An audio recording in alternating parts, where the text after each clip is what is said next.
Hello again. It's been a little while, but I'm very excited to see you because today we are going to take a look at environments.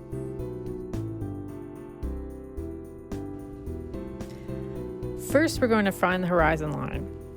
I want mine to be in the middle of the page, so the easiest way to do this is just fold the paper in half and then mark it. We are not going to talk too much on perspective today because there is a lot to learn there, but we will talk about a little bit. And the first thing to note is that the horizon line is as far as you can see, so everything else is going to be closer to you. So first, the house, we're going to draw basically a square. You see how that's overlapping the horizon line, right? Then we'll add the triangle for the roof.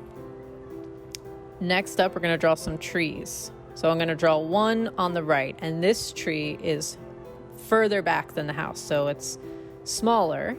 Now I'm going to draw a tree closer to us, so that tree is going to be bigger and also is closer to the bottom of the page. We'll throw some little ovals in there for clouds too. So we have all of our basic elements that we want: house, trees, and a little bit of detail in the sky with some clouds.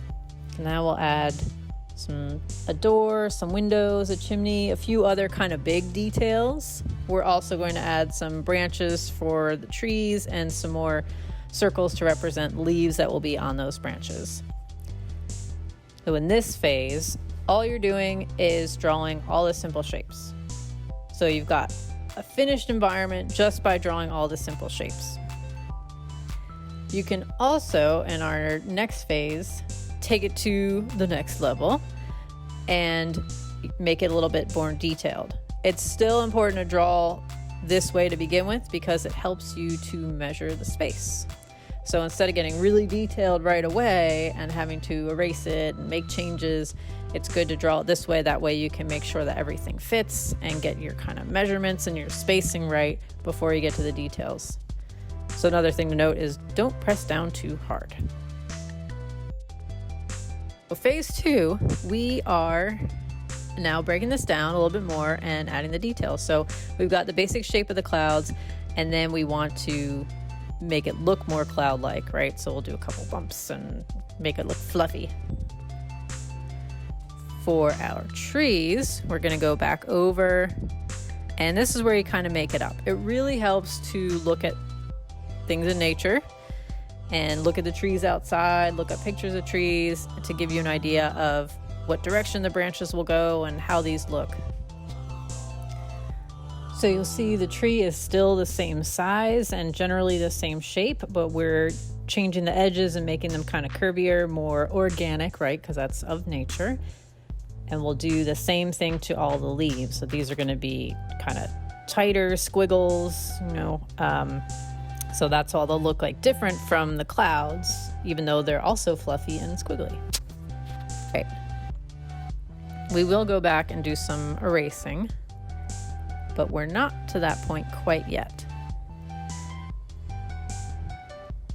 Sometimes it's nice to go in and do that erase a little bit if you're having trouble seeing what you've drawn, but that's another reason why it's good to start drawing light, as in not pressing too hard. And that way, when you get to these steps, you can press a little bit harder or whatever and see those lines better than the first lines that you drew.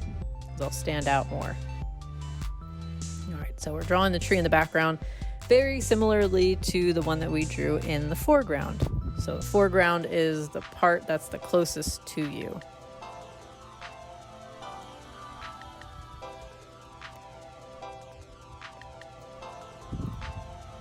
All right, so we're gonna make this look a little bit more like a house, and we're gonna do that through some details. So little circle doorknob, we'll add a little window in the door, adding some window sills and some lines in the window also, so we can show the different window panes.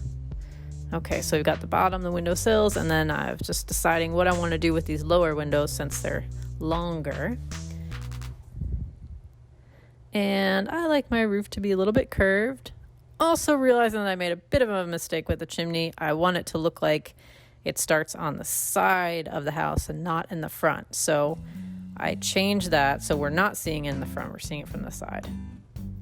I also think it's nice to do a little bit of foliage in the front. You can put some flowers or just you know, make it look like grass. You don't have to do this exact drawing that I'm doing. Also, it's nice to just draw this over and over and over again so you can try some different variations and find that it works for so many different things. So I've got all my little curves in there for the shingles of the roof, and now I'm making a little smoke coming out of the chimney because somebody's having a fire. And I've drawn some lines towards the front of the paper now, like coming at you, so you see how the road gets wider as it comes towards you because it's closer to you, it's closer in the foreground, so it should be bigger. Okay. Then the final thing that I like to do, and you don't have to do this, but I like to then go over everything in pen or marker and really finish it up. So you'll notice whenever I'm drawing, I do make adjustments when I get to the different stages. So I try to follow the lines pretty closely, but sometimes I'll make little changes as I go to make it look more like how I want it to look when it's totally finished. The other reason I really like to finish it with pen is so that I can go in and erase all the pencil lines and just have those crisp, clean lines when I'm done.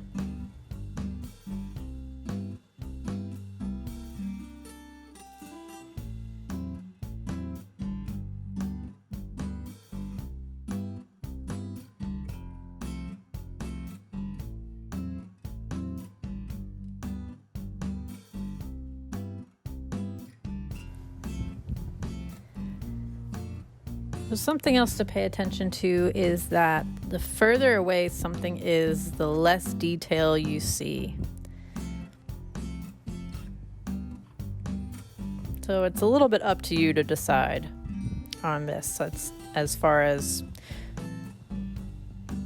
how close do you really want to feel like you are to these different things. So my tree in the background there is pretty close to the same amount of detail as the one in the foreground. So to me, that means that those trees really aren't that far away from each other.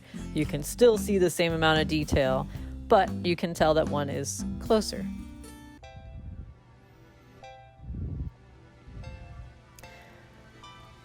The part where it's more noticeable is that the horizon line is just going to stay a straight line, where if we were closer to it, we would see that, and well, in this drawing, that it would be grassy, because I feel like this environment where they are is grassy. So if we were all the way at that point, we would see that, but because it's so far away, we're not really going to see the different blades of grass. It's just going to be a line between the sky and the ground.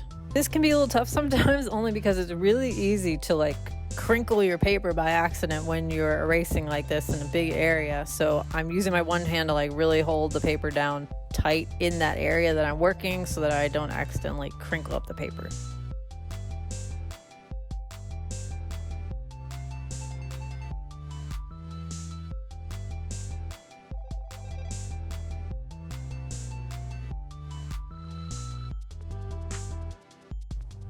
And the very last thing is I'm going to put a few more details. So here we go. Here's the grass that I was talking about. We see that a little bit since it's in the foreground. I'm adding a little weather vane. Maybe not my best one, but it's something. And I'm trying to think of what else to add. So a few little birds.